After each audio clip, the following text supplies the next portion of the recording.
One of the main reason kaya pinagawa yung kanilang interior ulit at ma-renovate is to have the positive energy dito sa kanilang bahay. Since yung client natin is busy sa kanilang business, so pag uwi na kanilang bahay, gusto nilang ma-experience na totally relaxing. That's why we set up yung bahay nila na cozy siya at medyo maaliwalas yung kanilang paligid. So dito sa kanilang living area, ito yung una nilang dadatnan pagpapasok sila sa kanilang bahay. So yung bahay, kung mapapansin niyo, may cathedral ceiling siya sa living area and full glass siya. Which is, ang full glass talaga nagbibigay ng height na maganda. Pero pagkapasok mo ng bahay, enabled for you to have comfortable temperature, kailangan buksan mo rin yung aircon.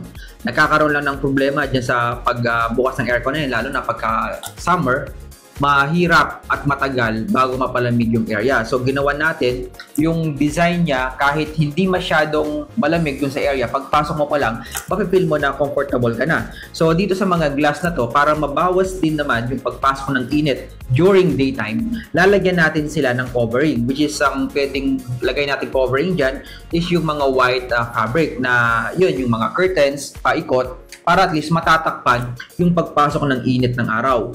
So, ginawa din natin yung existing sofa nila. We will still use the same sofa at ang center table nila, same pa rin siya, pero papalitan natin sila ng covering. So, magtatanggal tayo. Ang design ng sofa is removable cover naman. So, maglalagay tayo or magpapatahi tayo ng bagong cover, which is gawa sa light material, like for example, mga dirty white fabric na isusuot lang natin dyan para magiging panibago yung buong interior nila.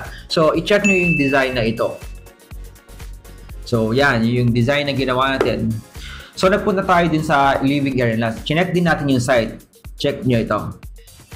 Okay, so ito yung part ng ating living area. So right now, nag-start na tayo ng ating finishing color sa ating mga walls and nagtanggal na tayo ng mga ating furniture. So we have the original picture ng mga old setup natin before. So ang ginawa natin, tinanggal muna natin yung ating sofa, which is later, ipapapalit din natin yung kanilang fabric tsaka yung design. Since yung design ng sofa is removable naman yung cover, gagawa tayo ng isang cover na mas plain lang din para mag-match dun sa kabuuang interior design natin.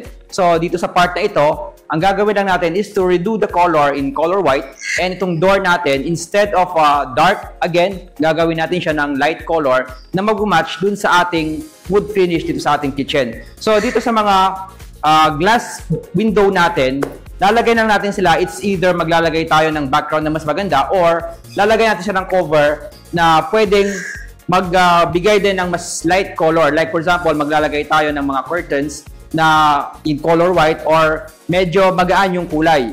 So aside from the curtains, yung ating mga furniture, before we have the grayish color, so next ang gagawin natin is maglalagay tayo ng cover nila na medyo light, and yung ating center table, papalitan din natin ng light color wooden finish. Ayan yung site natin. So ang ating design proposal is gagawing lighter para mas maluwang at cozy yung feeling nila.